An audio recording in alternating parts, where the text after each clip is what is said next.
We're on chapter 15 of the Gospel of Luke.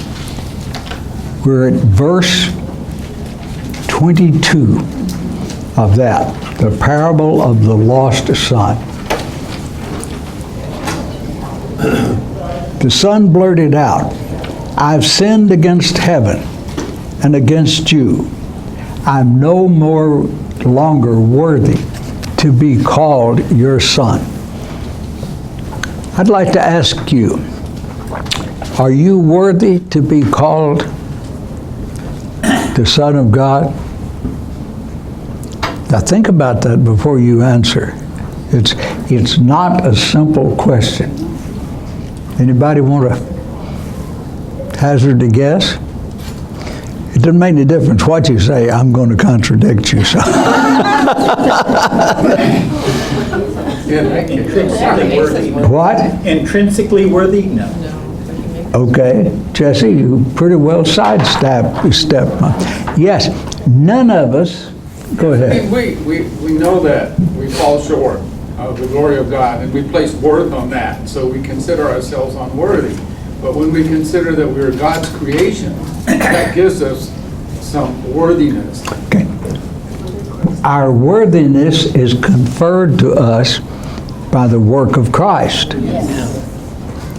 See, that's the reason whatever you said, I was going to contradict you. Because it's true.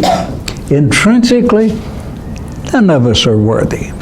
In fact, that is the reason that Jesus left heaven and came to earth. He came to those made in His image, that He made in His image, because He loved them more than He loved His position. Okay, but on the other side of that coin, we can say that Christ came because He considered us worthy. What? Christ came because He saw our worthiness. He came for us. That's the reason I could say that I was going to contradict you, whatever you said. See, because it is a paradox. It is a contradiction. Intrinsically, none of us are worthy, but because of the work of Christ, all of us who follow Him and put our trust in Him are worthy. And that keeps us humble. That keeps us in the proper relationship. That keeps us like this young man who says, "I am no longer worthy." You know the story I've told about the little man. It's a Jewish rabbinic story, lived in what they call the Pale between Poland and Russia back, and he was voted by the town council the most humble man in the village, the shtetl they're called, and he was given a little badge, and then they had to vote to take it away from him because he started wearing the badge. Yeah. That's the paradox. But it's a paradox just like the cross is a paradox. Christ won the victory. If there's anything taught in the New Testament about the work of Christ, it is the paradox that Christ won by surrendering. He met the devil on his own ground, face to face. You might even say nose to nose. And guess who won? But he didn't win by calling 10,000 legions of angels and killing Satan there. That had to wait until the last days, when he will, and it will happen not in some great battle at Armageddon. It will happen instantaneously, just like the creation was spoken into existence, so the new creation will happen not in some climactic battle, but simply depart, Satan. And Satan will depart to the second death. But we will go into the new heaven and the new earth. That's our status. And it keeps us right where the truth is, that we are totally dependent on the work of Christ. Quickly now, bring out the robe of honor. Now, this idea of a robe of honor goes all the way back to Joseph in the Old Testament. And we, contrary to what Bible class teachers have taught many kids, it wasn't a coat of many colors. In Hebrew, all it says is a coat of many. It doesn't have whatever it's done. What it was a coat of many pieces. We would say a tailored robe. It had set sleeves, it had waist in, it had probably some kind of a collar, and so this robe was a robe of honor, a tailored robe. It was the robe of righteousness in a New Testament context, the robe that Christ has prepared for us. It fits just right. What? It fits just right. Yes, and it fits each one of us. See, although we will never go to heaven by ourselves, because we need other people. We need their help, we need their correction, we need their insights, but also each one of us will be, I hate to use the old word saved because it has some connotations that's not really biblical. We will be saved on the basis of who we are individually. That it will fit us. Our salvation will fit us, each one. It'll be just exactly the right fit. You know, this suit, I never will forget, I thought he's going to kill me to get this suit. Years ago, several years ago, we went to Burlington Coat Factory, and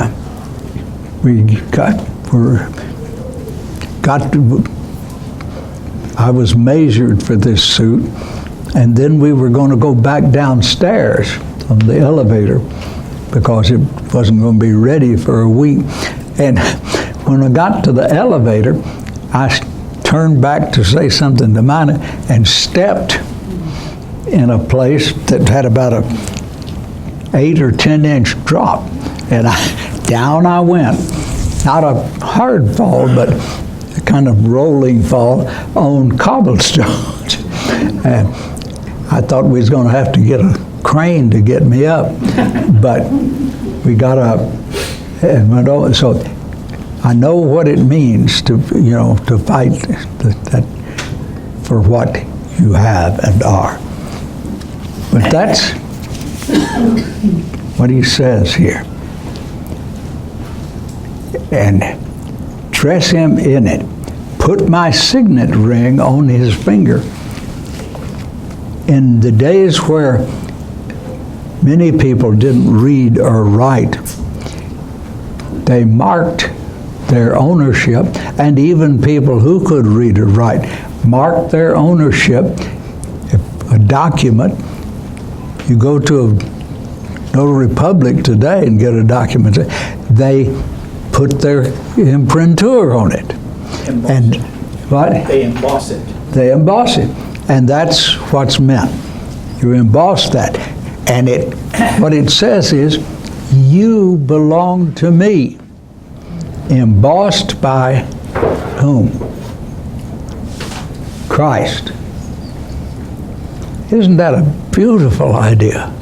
It makes chills run up and down my back. You belong to me. Isn't what Jesus said? I go to prepare a place for you. And that preparation is, he's one day going to say, this person belongs to me. Sin and death have no power over him or her. I think it's one of the greatest ideas that it's possible for human beings to entertain, and that is Christ one day, before God and the angels in heaven, will say, this person belongs to me. My old statement about, from the song Beulah Land, it would be worth it though 7 deaths lay between. Have to die 7 times to get there. We only have to die once. But if 7 times, you had to die 7 times, it would be worth it to get there. Then butcher the calf we have been fattening up for a special banquet. One other little thing. It talks about that they put sandals on his feet, and the expanded Bible says that servants were barefoot. Only members of the household would have sandals. I didn't know that. Thank you. Okay. The calf we've been fattening. I find that a lot of people think that the fattened calf or the fattening calf is some kind of special animal, you know. But no, it was an animal that was kept and fed grain, so that if you had a reason for a banquet, the animal was available. Good, streaked, lean, just like your heart doesn't like it, but your belly sure does. That's the idea here. But we haven't gotten to the point yet. This son of mine, who was dead, is now alive. He was lost and now has been found. Then the whole village and the entire household celebrated together. But not everyone. I think one of the saddest pictures in all of the Gospels is this next scene. Everybody, including the whole village, is inside at a banquet. Big, formal dinner party. But there's one exception. The elder brother and who does this elder brother represent? Pharisees. What? Yeah. Pharisees. The Pharisees. The ones who could never rejoice because sinners just were outside the pale of their comprehension. Mike? I was going to say those in the religious know. Instead of just saying Pharisees, it's those in the religious know. Yeah. Those who feel like they know the religion. Okay. Actually, it's the political and religious leaders of the Jews, whether they were Pharisees, Sadducees, or whatever. It was people who depended on their own righteousness. That's who was outside. Is it true that John, when he spoke of this particular part of the of the Judeans, when he said Jews, that's who he was referring to. I would say there might be an exception, but in the Gospel of John, he uses the word Jews to mean the political and social elite of the time. Meanwhile, the older brother, who had been working in the fields, quit work. As he approached the family home, he heard music and dancing. He summons one of the household servants and asked him what all the celebration was about. The servant answered, "Your brother is here, and your father butchered the calf that was being fattened for a special occasion, because he has received him back safe and sound." Hearing this, the older brother began to be angry and didn't want to go in and join the celebration. Instead, I think this is an important point. Instead, the father came out to him.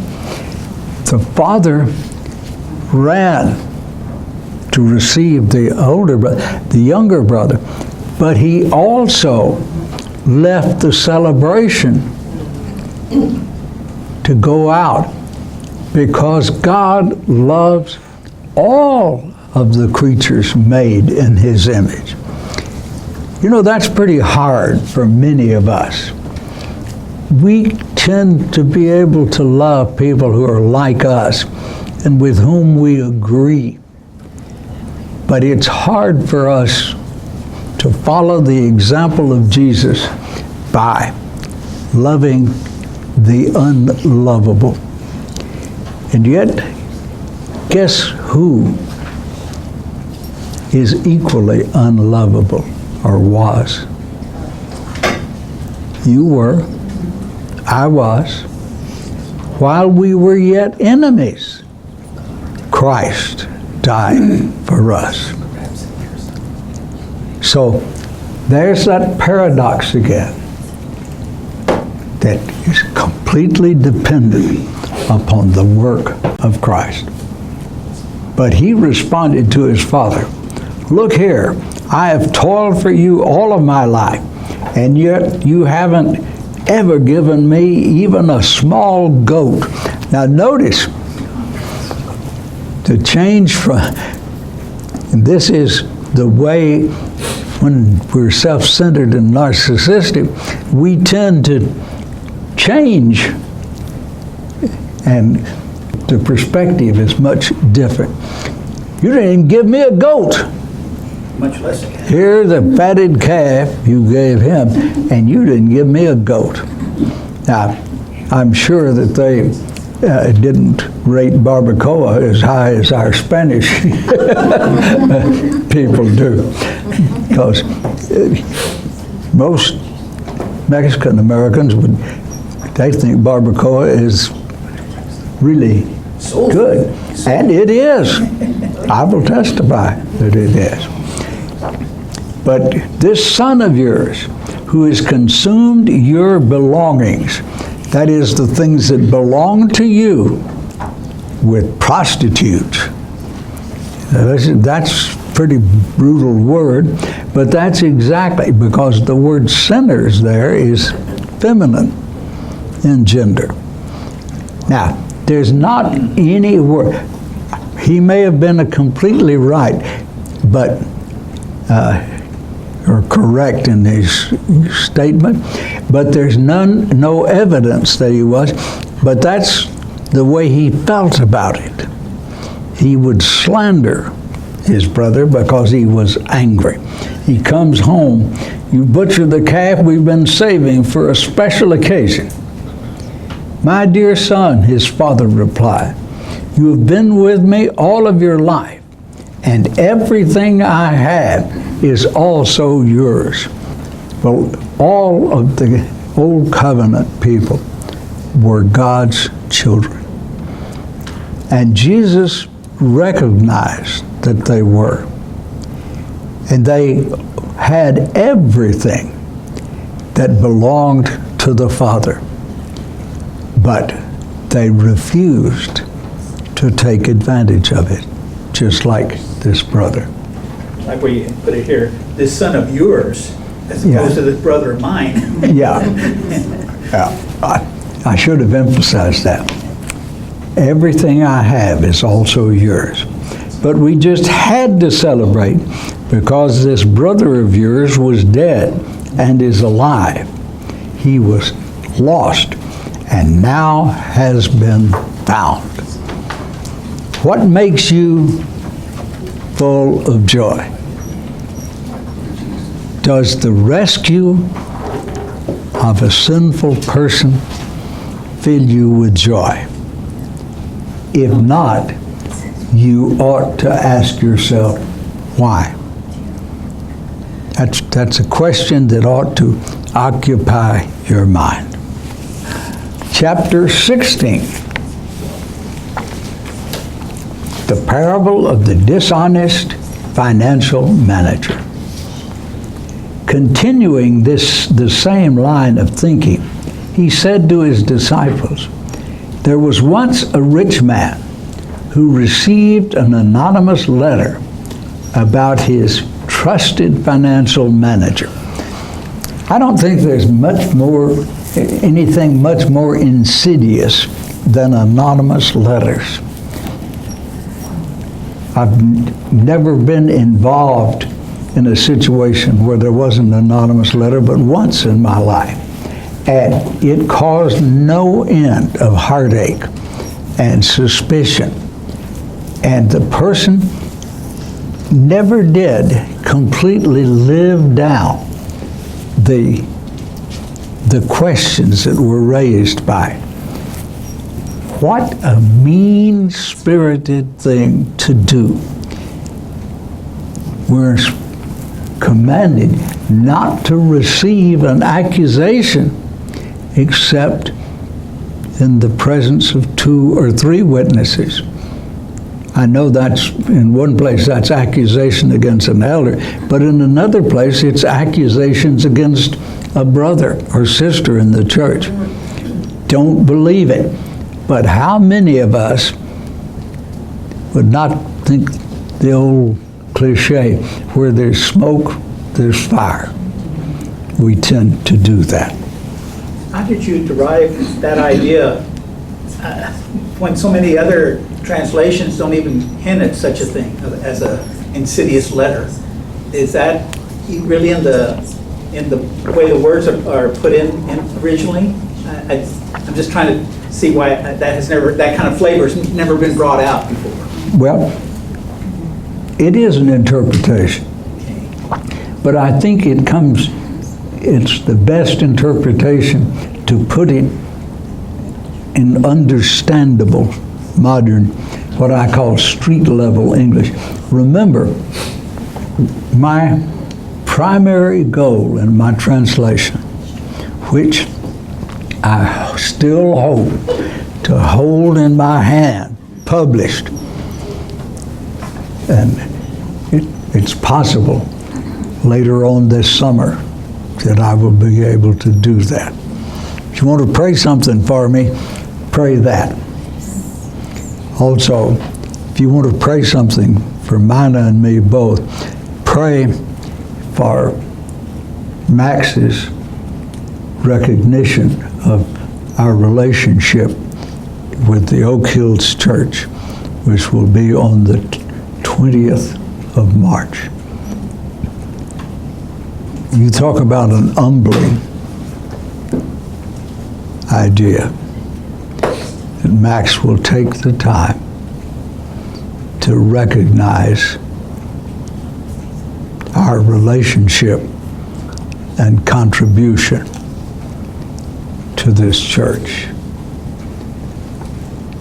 which we love with the depth of our heart,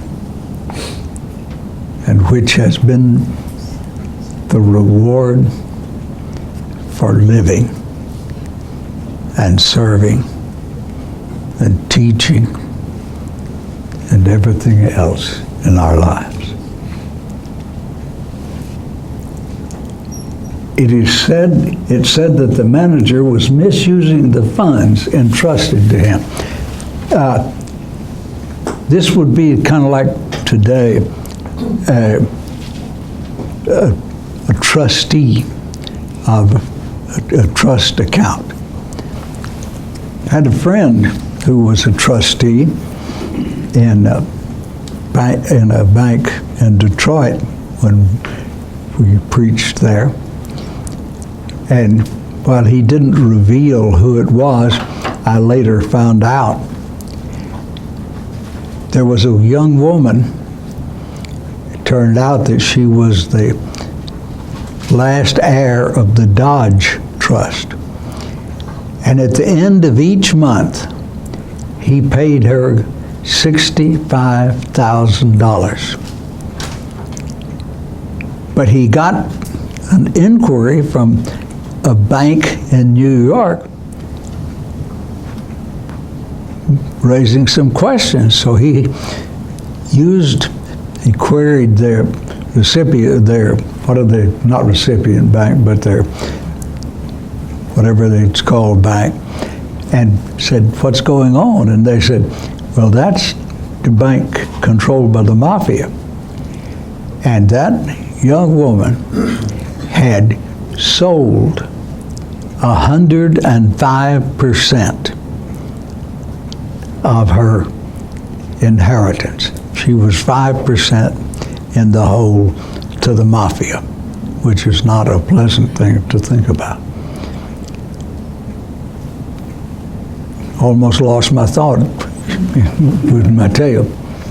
I was thinking that this parable of the dishonest financial manager in some ways really speaks about the religious leaders and how God had entrusted them with His Word, the treasures of His Word, and they were hoarding it instead of meeting it out to the needy. Thank you, Mike, because that get me back on track. That's right.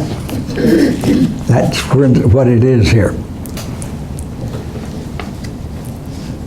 Bring me all. The rich man immediately summons the manager and said to him, what is this I'm hearing about you? Bring me all of your records about my account and leave me, because you can no longer be my financial manager. Then the financial manager said to himself, what can I do? My client has fired me from the only job I have. I am too physically weak to do manual labor. Now, the translations, I think, miss the point here, because they make it seem like he was too good to do manual labor. It means he was unable to do. How many white-collar people could go out and dig ditches? What? That's how the expanded Bible puts it. I'm no longer able to dig ditches. Yes, that's.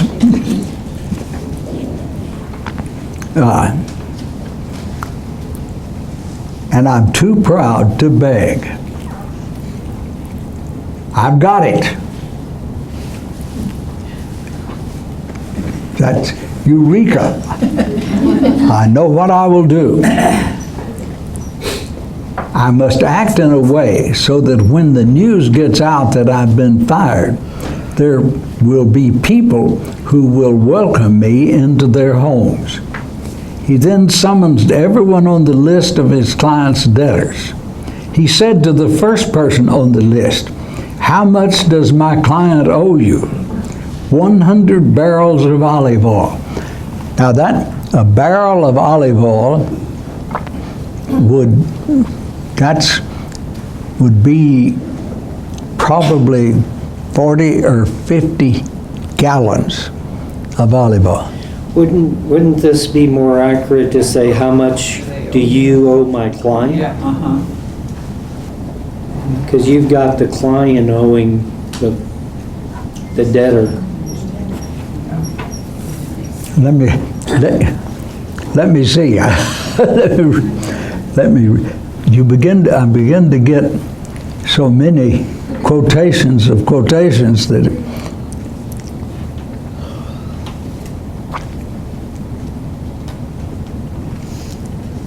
yeah, it should be. I think my client should be at the end and you should be Yeah, after does. Yes. Or do. I think you're right. Take this invoice and write down as 50 barrels. In other words, cut it in half. Then he asked another debtor, how much does my client owe you? He replied, 1,000 bushels of wheat. Take your invoice and write it down as 800 bushels. Then his client praised the financial manager because he had acted acutely in providing a place for himself. And this has caused confusion among the saints, because it seems like God is, and Jesus is approving of dishonesty. But that's not what Jesus meant. He was so secure in his knowledge and in his teaching that he could use a dishonest person for one specific purpose. He's not commending dishonesty, but shrewdness. How shrewd are you in the use of your financial resources? Are you as shrewd as a crook? That's the question. And think about that. Most crooks, or a lot of them, are very shrewd. My dad used to say if they spent as much time doing honest work as they do to do dishonest work, they'd be millionaires. That's the ballpark where Jesus is talking about. And here, in Jesus' context, it would be how it leads to having treasures in heaven. How shrewd are you in using your financial resources in laying up treasures in heaven? How does this fit with what the Pharisees or the Jews were doing then? I'm not getting that connection. What? I'm not getting the connection between how this parable lays alongside with what the Pharisees or the Jews were doing. I'm not seeing that parallel. Well, Jesse, I don't know whether I can be much clearer. The idea is, are you as shrewd as a crook in making sure that you use your financial resources to lay up treasures in heaven? They were not. They were laying up what? Judgment. And guess what? As I've emphasized all through this, Luke especially is laying the groundwork for the destruction of the Jewish nation in the Roman Jewish war that would come not more than about 50 years later. That this is what they were laying up, destruction for themselves. Kind of like where Jesus referred to them as, you have already received your reward because it won't be in heaven. Yes. Okay. Yeah. It will be destruction. It will be the destruction of the nation. The point in all this is that those in the secular world are very often wiser in using their resources to provide comfortable retirement from themselves than are those in the kingdom of God in laying up treasures in heaven for themselves. That's the point. It's amazing how some of these difficulties will clear up if you just let the text tell you. I am telling you, make friends of yourselves using your worldly wealth, so that when it is gone, you will still have a share in the life of God's new age. That's it. This is laying up treasures in heaven. Use your financial resources in this life in such a way that it assures you will live forever in the new heaven and the new earth. I wonder how often, or maybe how seldom would be the best way to ask the question, how seldom we stop and think about this question, how we're using our financial resources and how that will affect our living in the new heaven and the new earth. I'm afraid it's far too seldom that we do. The person who faithfully uses the very little they now have can be trusted with a great deal in the future. And I think that I've been trying to teach this for 30 years. The new heaven and the new earth will be a lot like this heaven and this earth. In fact, you may be surprised how much like it will be exactly like it physically. Without the blight. Without what? The blight. The blight, yeah. It will be exactly like it without sin, death, and decay. It will not be. I remember I had a high school boy when we lived in Albany, and I was in graduate school at ACU. And he came to me one day and he said, Charles, he said, I hate to admit this, but when I hear preachers talk about being in heaven, it sounds kind of boring to me. And I said, well, the way most people preach it and teach it, it sounds boring to me too. But suppose it was like Star Trek, where you could just say, I want to be there, and I'm there. He said, that would be exciting. I said, that's closer what it will be like than the classic description of it. I'm going to confess it's strange. I want to go into a black hole. I can't wait.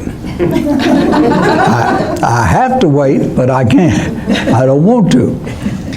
I just saw a special on PBS that talked about two black holes converging on one another. Yeah. And what they're saying is it's like music. It's like we're getting sound waves from that event. Yes. Yep, I saw that. I thought about you when I saw it. Yep. One's enough for me. I still remember the first class I sat in when we first came here to Oak Hills, and you were talking about heaven. And I remember making the comment that I thought it was like my old backyard. Huge backyard where I just have time to discover everything that's there. That's what I think heaven's going to be like. Well, see, and both of us, Paul says,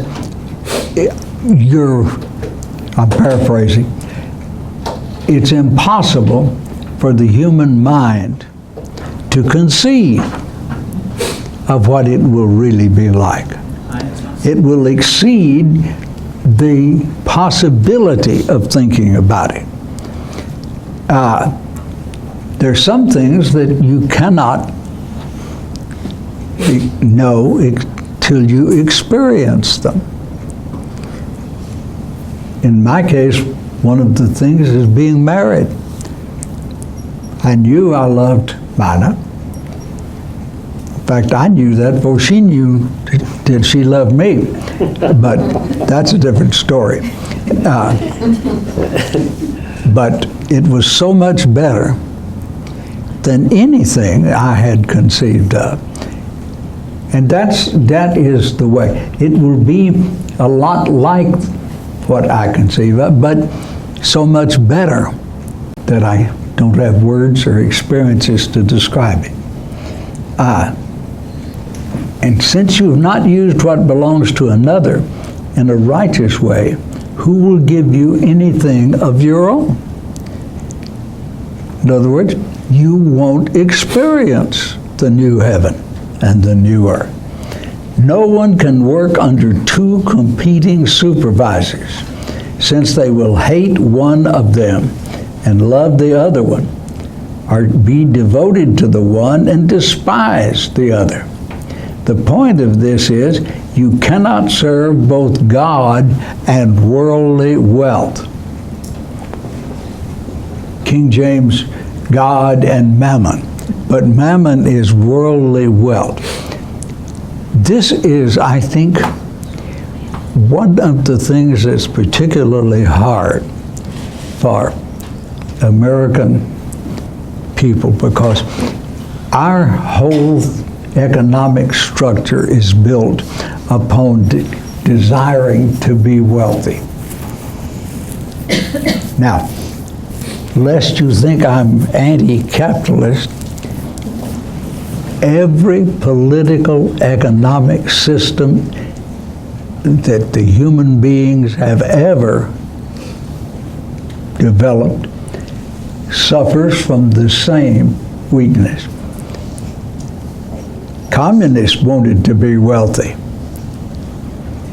and where there's communists still around, the last bastion of the vestige of communistic thought is in China, and you better believe they scrambled for wealth harder than any American capitalist you ever saw. I have that same attitude you do. Chasing wealth makes me angry, and I've seen so much of it in the business world, but I'm curious why the concept of enough is enough. Nobody understands how Enough. to think, yeah, I just need enough to get by, Yeah. not more. Yeah, you know, I've not ever heard how Yeah. much is enough. how much is enough? 5% more than I have. I want it to be a number, and when you reach that number, you quit striving and you maintain. But we don't. I'm trying to. Yeah, I'll tell you what, it's a good, actually, biblically speaking, what we have is enough. That's the whole point of this. Whatever we have. I have learned, Paul says, to be content with what I have, not what I don't have. Boy, that's hard. Do I live up to it? Not very often. In fact, I must confess that as I face my demise from this world, I find it easier to accept that than it's ever been. This last week, I did some of the best work I've ever done. It just thrilled me to death to be able to sit down to my computer and do the quality of work that I did. I would work till I was exhausted, turn the computer off and go sit down and rest. But I couldn't wait. I'd have to, as soon as I got strength back, I'd go back and do some more. And it was extremely satisfying to do that. So maybe, you know, Jesus just has a better understanding of me than I have of myself. Are you willing to entertain that as a possibility? You ought to, because it's true. I'll witness that it's true. The law and the kingdom of God. The Pharisees, who loved money, were listening to him and sneering at what he was saying. I couldn't think of a word that captured their attitude better than sneering. If you try to live out what Jesus is saying here, people will sneer at you. They'll think you're dumb, stupid. I know. I've observed it. Not with respect to me. People give preachers sometimes a pass on things like that. They're just dumb by nature, so. He said to them, "You're the ones who are constantly trying to justify your actions in the sight of the people, but God knows what is really in your hearts." The Pharisees, and you could have put here, it uses the word Pharisees in the text, but it was all the Jewish religious and political leaders. They wanted to be thought well by the people. In another place it was said, you should remember that what is admired by the people is revolting to God. And I used the word revolting. I could have used the word disgusting, because it has that element of being disgusting. In other words, if you are trying to please human beings, you are acting in a way that disgusts God. Not disgust about you, but in the things you're doing are disgusting to him. Charles, where you put on there, he said to them, "You, the ones who are constantly trying to justify us." I almost feel like putting a comma there. You, the ones who are constantly trying to justify yourselves. I kind of see it in that phrasing, instead of "you are the ones." Yes, there should be a comma there.